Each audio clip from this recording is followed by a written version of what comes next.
नहीं उस टाइम जब इसने बयान दिया था। নমস্কার, বাংলা বিশ্ব চ্যানেলে আপনাদের সবাইকে জানাই অনেক অনেক স্বাগত। এই মুহূর্তে দাঁড়িয়ে টুইটার থেকে, ফেসবুক থেকে, ইউটিউব থেকে সমস্ত সোশ্যাল মিডিয়ায় কিন্তু ট্রেন্ডিং একটাই নিউজ, আর ট্রেন্ডিং হওয়ার কারণও রয়েছে যে কঙ্গনা রানাওয়াতের উপর যে থাপ্পড়টা মারা হয়েছে সেটা কি সত্যি কঙ্গনা রানাওয়াতের উপরে না বিজেপি গভর্নমেন্টের উপরে, আর কেনই বা কুলবিন্দর কৌর গিয়ে কঙ্গনা রানাওয়াতকে সপাটে এই থাপ্পড়টি মারল। জানতে হলে পুরো ভিডিওটি কিন্তু লাস্ট পর্যন্ত দেখুন। দেখুন, কঙ্গনা রানাওয়াত মন্ডি থেকে সদ্য নির্বাচিত প্রথমবারের এমপি। তিনি হিমাচলে, আমরা জানি যে কংগ্রেস থেকে যেভাবে তার এগেইনস্টে বলা হতো এবং তাকে একজনকে বরখাস্তও করা হয়েছিল এবং অনেক লড়াইয়ের মধ্যে দিয়ে যে কঙ্গনার আমরা পুরো জার্নিটা দেখি, বরাবরই মুখফাট কথা বলার জন্য কিন্তু কঙ্গনা ইন্ডাস্ট্রিতে বেশ পরিচিত এবং কঙ্গনা বিজেপির সাথে ঘনিষ্ঠ বরাবরই। এবং রিসেন্টলি এই বছর 2024-এ মন্ডি থেকে কংগ্রেসের একজন তাবড় নেতাকে হারিয়ে সে কিন্তু সদ্য প্রথমবারের এমপি। দিল্লি কঙ্গনা যাচ্ছিল, যেহেতু কেন্দ্রীয় কমিটির বৈঠক রয়েছে সমস্ত এমপিদের নিয়ে, সেই জন্য সে দিল্লি রওনা দিচ্ছিল চণ্ডীগড় এয়ারপোর্টের ঘটনায়। কি হয়, চণ্ডীগড় এয়ারপোর্টে যখন কঙ্গনা রানাওয়াত আসে, সিসিটিভি ফুটেজগুলো যদি আমরা পার্টে দেখতে থাকি, সবকিছু ঠিক ছিল। কঙ্গনা এন্ট্রি নিয়েছে এবং তারপরে আমরা জানি যেটা সিকিউরিটি পয়েন্ট হয়, যেখানটাতে আমাদের বডি চেকিং হয়, সেখানে যেতেই কিন্তু ঘটনার ছন্দপতন। একজন সিআইএসএফ জওয়ান মহিলা এসে কঙ্গনার গালে সপাটে একটি থাপ্পড় বসিয়ে দিল। আর তার আগে সে বলতে থাকলো যে তুমি বলেছিলে যে আমার মা বলে 100 টাকা নিয়ে ধর্নায় বসে, সেই জন্য আমি সপাটে চড় মেরেছি। এবং এইটা বলার পরে যখন সবাই ভিড়টাকে সরিয়ে দিচ্ছিল, তারপরেও ক্যামেরা দেখে মেয়েটি, মানে সিএসআইএফ এর যে জওয়ান মহিলাটি ছিল, সে এসে সেম জিনিসটা কিন্তু দর্শককে বলে, যাতে সবাই সেটা কভার করে যে আমি কঙ্গনা রানাওয়াতকে মেরেছি এবং তার জন্য আমার কোনো অনুশোচনা নেই। অ্যাকচুয়ালি হচ্ছে ঘটনাটা এরকম ভাবে শুরু হয়, কিষাণ আন্দোলন চলছিল, আমরা সবাই জানি। সেই সময় কঙ্গনার একটি মন্তব্য খুব ভাইরাল হয়েছিল, সে টুইট করেছিল এবং বলেও ছিল যে এই যে কিষাণ আন্দোলনের যে ভিড়টা যে জমছে, এই ভিড়টা কিন্তু 100 টাকা দিলেই মানুষ ভিড়ে চলে আসে। হয়তো এই কথাটি এই যে সিআইএসএফ এর জওয়ান মেয়েটি রয়েছে তার কোনোভাবে মনে লেগে গেছিল, কারণ সেই কিষাণ আন্দোলনের প্রোটেস্টে কিন্তু তার মাও ছিল। তার মাকে যেহেতু সে বলেছিল, কঙ্গনাকে সামনে পেয়ে সে কিন্তু তার ক্ষোভ, আবেগ কোনোটাই কিন্তু ধরে রাখতে পারেনি। যাই হোক, সেই সময়ের মতন কঙ্গনা রানাওয়াতকে সবাই রেস্কিউ করে ফ্লাইটে বসে দিল্লি চলে আসে। এরপরে কঙ্গনা রানাওয়াত বাড়িতে এসে বা দিল্লির কোনো গেস্ট হাউস থেকে তিনি একটি ভিডিও পাবলিশ করেন যে আমার সাথে এই হয়েছে, এবং মহিলাটির ভিডিওটাও আমরা দেখি, দুটো ভিডিওই সামনাসামনি চলে আসে। ঘটনা অ্যাকচুয়ালি এই যে থাপ্পড়টা মারল, সঙ্গে সঙ্গে সিআইএসএফ থেকে এই মহিলাটিকে কোশ্চেনিং করে বরখাস্ত করে দেওয়া হয়েছে, সাসপেন্ড করে দেওয়া হয়েছে কিছুদিনের জন্য। তার উপরে ইনকোয়ারি হবে, সবাই আমরা জানি, কারণ একজন এমপির উপরে তুমি হাত তুলেছ, অনেক কিছু হবে। সোশ্যাল মিডিয়া কিন্তু দুভাগে ভাগ হয়ে গেছে। খালি সোশ্যাল মিডিয়া নয়, মানে ওপেনলি পার্টির ওয়ার্কাররা এবং কংগ্রেস থেকে শুরু করে আদার পার্টিরা তারা বলছে যে কুলবিন্দর কৌরের সাথে আমরা আছি, কারণ তারা কিষাণ আন্দোলনকে সাপোর্ট করেছে।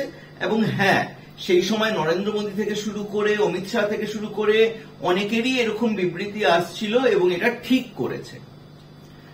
আর যারা বিজেপি এবং এনডিএ জোটের শরিকরা রয়েছে তারা বলছে এটা অনভিপ্রেত, এটা হওয়া উচিত ছিল না।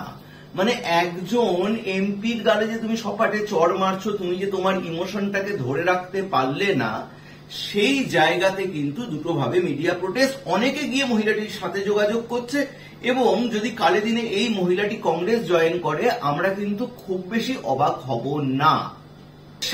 মনসুনে পুরো কিন্তু এখনো মহল গরম। মানে আজকে রাহুল গান্ধী আমরা জানি যে শেয়ার মার্কেটের পতন হয়ে গেছিল, তা নিয়ে কোশ্চিন করছে। অখিলেশ যাদব আদৌ রাহুল গান্ধীকে দলীয় বিরোধী নেতা হিসেবে মানবে কিনা সেটা নিয়ে শিওর নয়। অভিষেক ব্যানার্জি গেম খেলে যাচ্ছে, তিনি একবার রাহুল গান্ধী, একবার আম আদমি পার্টি, তারপরে তিনি চলে গেছেন শিবসেনার দপ্তরে দেখা করতে। তো অনেক মানুষে কনফিউজ যে এরাই কি সরকার গড়বে, আদৌ কেনা বেচা হচ্ছে। এদিকে চন্দ্রবাবু নাইডু এবং নীতিশ কুমার দুই এন ফ্যাক্টরকে নিয়ে গোটা দেশ এবং বিজেপি কিন্তু চিন্তায় যে এরা কি করতে পারে। তো এরকম একটা পরিস্থিতিতে যেখানে রাজনৈতিক মহল পুরোপুরি ভাবে টালমটল খাচ্ছে, সেখানে কৃষক আন্দোলন আবার যেন উঠে আসলো। ঠিক যেমন পুরনো যে ইস্যুগুলো ছিল সেগুলো কেন মনে হচ্ছে আবার যেন আগুনের মতন জ্বলছে, এবং মনে হচ্ছে দেশে ইলেকশন আর কিছুদিন পরে হবে।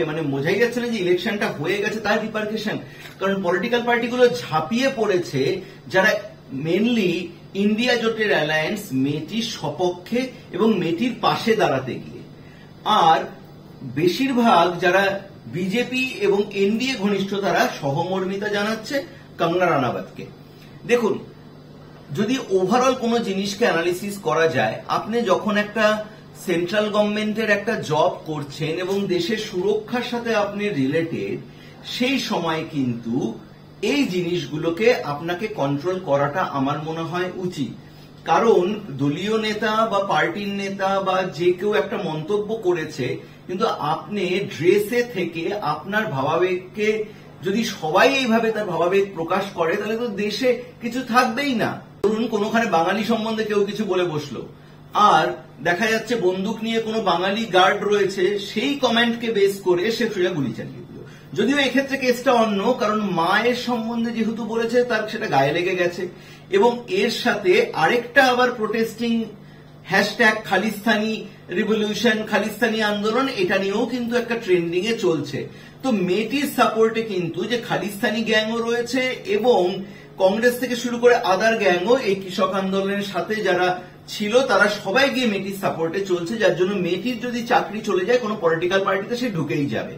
কিন্তু দেশের নেতা মন্ত্রীদের উপরে দিনের শুরুতেই যদি এরকম একটা জিনিস হয়, আগামী দিনে তারা সরকার চালাবে এবং প্রতিটা স্টেপেতে এই জিনিস হতে থাকবে। কোন দিকে যাচ্ছে আমরা সবসময় ভুলে যাই যে অনেক সময় আমাদের মনের ইচ্ছা না থাকলেও যখন আমরা কোনো কর্ম করি সেই কর্মটাকে কিন্তু আমাদের মন করে রাখতে হয়। যদি সেই মহিলাটি, আমি বলবো, অ্যাজ এ প্যাসেঞ্জার হতে পারে, কো প্যাসেঞ্জার হতে পারে, বা উইদাউট ড্রেস, যখন তার কাছে সেই ইউনিফর্ম, যদি ইউনিফর্ম না পরা থাকতো এবং সোজা গিয়ে কঙ্গনা রানাবতকে সেই চটটি মারতো, সেটা অনেকটা ভ্যালিড রিজন হতো। কিন্তু ড্রেস পরে দেশের সুরক্ষার কাজে করে আমি নেতা মন্ত্রীকে গিয়ে মারছি শুধুমাত্র আমি সেই জায়গাটা রিচ করতে পারছি বলে, এটা আমার খুব একটা ভ্যালিড মনে হয়নি।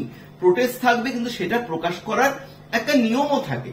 আপনাদের কি মনে হচ্ছে চ্যানেলে জানাতে কিন্তু ভুলবেন না, কমেন্ট বক্স রয়েছে পুরোপুরি আপনাদের জন্য। চ্যানেলটিকে সাবস্ক্রাইব করে ভিডিওটি সবার মধ্যে ছেড়ে দিন।